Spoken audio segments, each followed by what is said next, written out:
Communiqué numéro 2 du CORAG.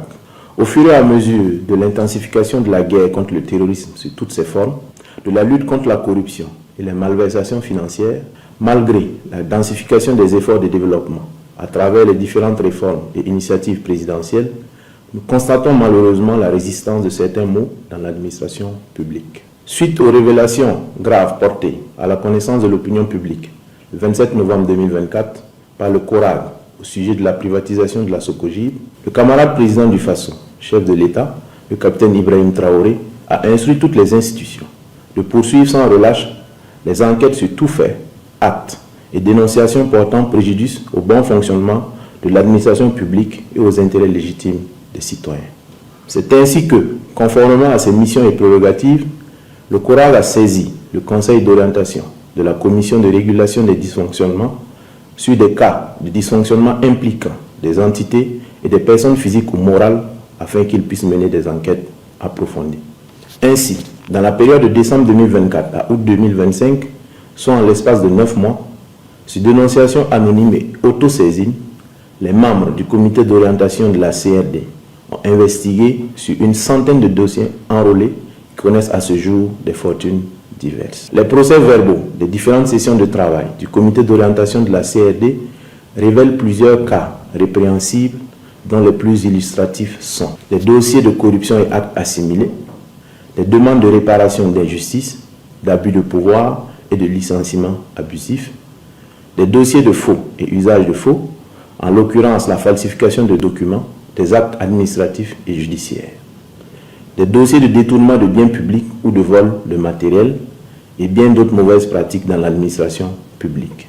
Au titre de la corruption et actes assimilés, le comité d'orientation de la CRD a enregistré une vingtaine de dossiers relatifs à des dénonciations de pratiques douteuses dans des juridictions, des tentatives de corruption passive impliquant des magistrats, des huissiers de justice, des fonctionnaires de douane, des agents de santé, des agents de domaine, etc. Au nombre de ces dossiers, on peut citer entre autres des faits graves de corruption au service d'hygiène de Ouagadougou, des menaces et de l'enrichissement illicite, des malversations et des mauvaises pratiques dans la commune de Zabré, mettant en lumière des détournements de fonds destinés à la réalisation de travaux publics et des raquettes auprès des populations. Des soupçons de corruption à l'égard d'un substitut du procureur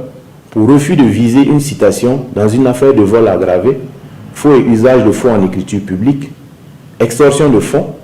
association de malfaiteurs et blanchiment de capitaux qui l'opposent à des anciens ministres de l'économie.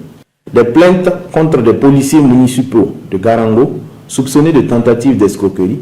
d'intimidation, d'usurpation de titres, de faux et usage de faux en écriture publique et d'association de malfaiteurs. Des faits de corruption et infractions assimilées, de faux et usage de faux, de surfacturation des quittances du trésor public au service départemental de l'eau de Koubri. Des cas de corruption et de mauvaises pratiques restés sans suite en justice, en l'espèce, on peut citer une plainte pour un cas de détournement subtil et pernicieux de biens publics, notamment un terrain appartenant à une collectivité, déposé en justice depuis 2021 contre un avocat dont le traitement discriminatoire fait par la justice laisse soupçonner un grave dysfonctionnement. Des cas de corruption et infractions assimilées à l'encontre des services décentralisés du Trésor, des dirigeants de COPEC Galore, de l'administrateur provisoire du cabinet Excellence Afrique, du service du guichet unique du foncier et de la direction de la Socogib. Des victimes et des témoins ont été entendus dans l'analyse de ces requêtes de citoyens. Au titre des soupçons d'authenticité des diplômes, faux et usage de faux, falsification, qui ont prévalu à des recrutements ou promotions dans la fonction publique, un corpus de 6000 diplômes d'agents publics a été analysé.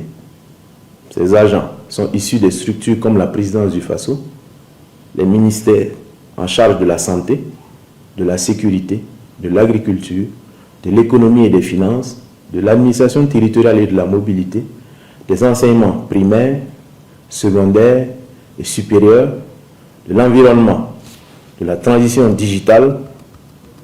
de l'action humanitaire, de la justice et d'autres institutions publiques indépendantes. Le traitement achevé de ces dossiers a permis d'identifier des agents indélicats, Des agents dont les diplômes se sont révélés non authentiques ont été récemment révoqués et devront faire face à la justice. Cette vaste opération se poursuit et va s'intensifier. Toutefois, une atténuation des sanctions pourrait être appliquée à toute personne se trouvant dans l'une de ces situations et qui se dénoncerait aux services compétents dans les meilleurs délais. En ce qui concerne les demandes de réparation d'injustice, d'abus de pouvoir et de licenciement abusif, des plaintes collectives et individuelles pour des recrutements entachés d'irrégularités, des usagers désabusés par des agents publics, privés ou des organisations et établissements internationaux, des intentions manifestes de nuire à des agents de l'État, des dénonciations calomnieuses ont été reçues par le comité d'orientation de la CLD. On a pu noter sous ce chapitre un cas de suspension abusive de carrière à la mairie de Ouagadougou, des mauvaises pratiques au commissariat de Komki-Ipala portant sur des cas de faux en écriture publique, de vol et de complicité de malversation sur les quittances des amendes forfaitaires de police, l'organisation d'évasion des gardés à vue. Des cas d'abus de pouvoir, de refus de rédiger des procès-verbaux,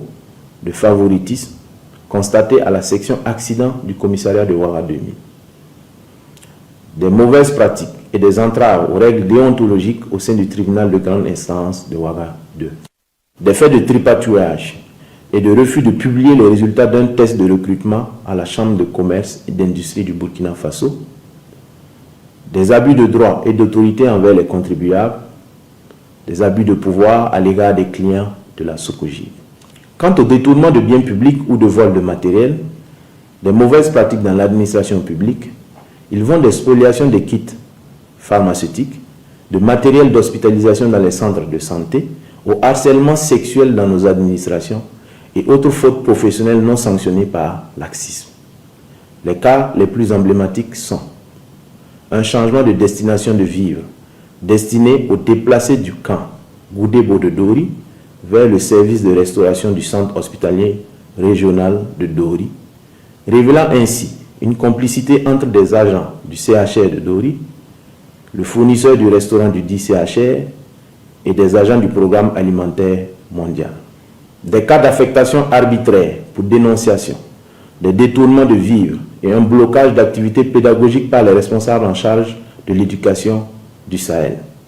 Du non-respect du cahier de charge de la zone d'aménagement de Ouaga 2000 et d'une obstruction volontaire des installations d'assainissement au secteur 15, quartier Ouaga 2000. On peut soupçonner un dysfonctionnement de l'administration communale dans le traitement de ce dossier. Comme d'habitude, le traitement de ces dossiers suit une méthodologie très rigoureuse. Des sanctions administratives et judiciaires seront conséquemment appliquées au bout du processus. À la lumière de ces faits, qui dénotent, à n'en pas douter, de l'ampleur de ces mauvaises pratiques tantôt énumérées, nous invitons tous les citoyens et citoyennes burkinabés, travailleurs du public ou du privé, à signaler toute forme de dysfonctionnement auprès des services compétents ou en appelant le Centre national d'appel en composant le 199.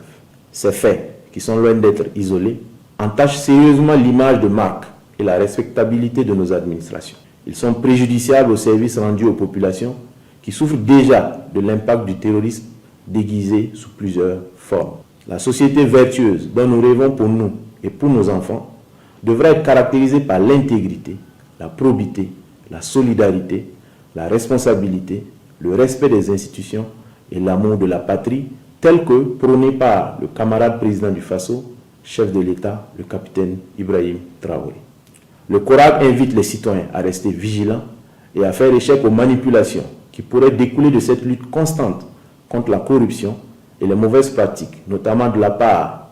d'individus qui perdront leurs privilèges ou avantages éventuels dans le traitement de ces dossiers ou qui pourraient en être impactés d'une manière ou d'une autre. Ensemble, œuvrons à la construction d'une société burkinabé digne, intègre, juste, prospère et souveraine. La patrie ou la mort, nous vaincrons. Je vous remercie.